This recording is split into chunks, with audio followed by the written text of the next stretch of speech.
10ನೇ ತರಗತಿ ಪದ್ಯ ವೀರಲವ ಸಾರಾಂಶ. ವೀರಲವ ಪದ್ಯದ ಹೊಸಗನ್ನಡ ರೂಪ. ಹಿನ್ನೆಲೆ ಕಥೆ.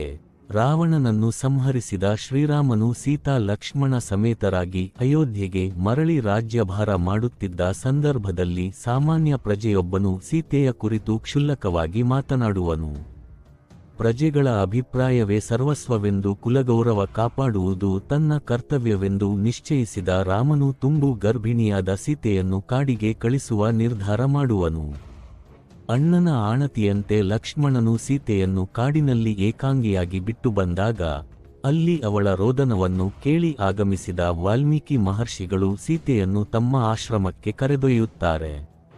ಆಶ್ರಮದಲ್ಲಿ ಅವಳು ಅವಳಿ ಮಕ್ಕಳಿಗೆ ಜನ್ಮ ನೀಡುತ್ತಾಳೆ.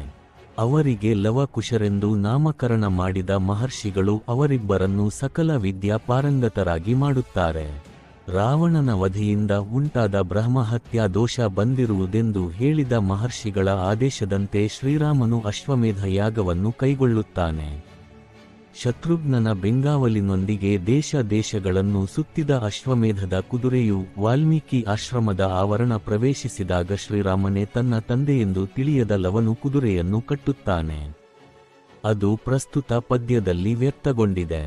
ಬಲಶಾಲಿಗಳಾದ ರಾಜರೂ ಸಹ ಶ್ರೀರಾಮನ ಶ್ರೇಷ್ಠತೆಯ ವಿಚಾರವನ್ನು ಕೇಳಿಯೇ ಕುದುರೆಯನ್ನು ಕಟ್ಟಲು ಹೆದರಿ ಅದಕ್ಕೆ ನಮಸ್ಕರಿಸಿ ಅದನ್ನು ತಡೆಯದೇ ಇರಲು ಶ್ರೀರಾಮನ ಯಜ್ಞಾಶ್ವದ ಪ್ರೀತಿಯ ಕುದುರೆಯು ಇಡೀ ಭೂಮಂಡಲದಲ್ಲಿ ಚಲಿಸುತ್ತಾ ವಾಲ್ಮೀಕಿಯ ತಪೋವನದ ಉಪವನದಲ್ಲಿ ಬೆಳೆದು ನಿಂತಿದ್ದ ಹುಲ್ಲಿನ ಹಸುರಿಗೆ ಮನಸೋತು ಆಕರ್ಷಣೆಗೆ ಒಳಗಾಗಿ ಅದನ್ನು ಪ್ರವೇಶಿಸಿತು.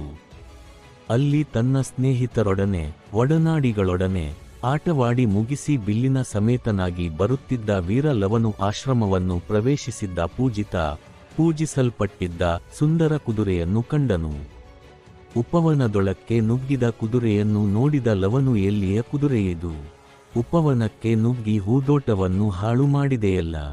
ವಾಲ್ಮೀಕಿ ಮುನಿಶ್ರೇಷ್ಠರು ವರುಣನು ಕರೆದಿದ್ದರಿಂದ ಅಲ್ಲಿಗೆ ಹೋಗುವಾಗ ನನಗೆ ಈ ಉಪವನವನ್ನು ಕಾಯಲು ಹೇಳಿ ಹೋಗಿದ್ದರು. ಮತ್ತೆ ಅವರು ವರುಣನ ಲೋಕದಿಂದ ಹಿಂದಿರುಗಿ ಬಂದಾಗ ಈ ಹೂದೋಟವು ಹಾಳಾದುದನ್ನು ನೋಡಿ ಮುನಿಸಿಕೊಳ್ಳುವರು ಎಂದು ಯೋಚಿಸುತ್ತಾ ಕುದುರೆಯೆಡೆಗೆ ಬಂದನು. ಆಗ ಲವನು ಅದರ ಹಣೆಯ ಮೇಲೆ ಬರೆಹದ ಪಟ್ಟಿಯು ಇದ್ದುದನ್ನು ನೋಡಿ ಅದನ್ನು ಓದತೊಡಗಿದನು. ಈ ಭೂಮಿಯಲ್ಲಿ ಕೌಸಲ್ಯೆಯು ಪಡೆದ ಮಗನಾದ ಶ್ರೀರಾಮನೊಬ್ಬನೇ ವೀರ.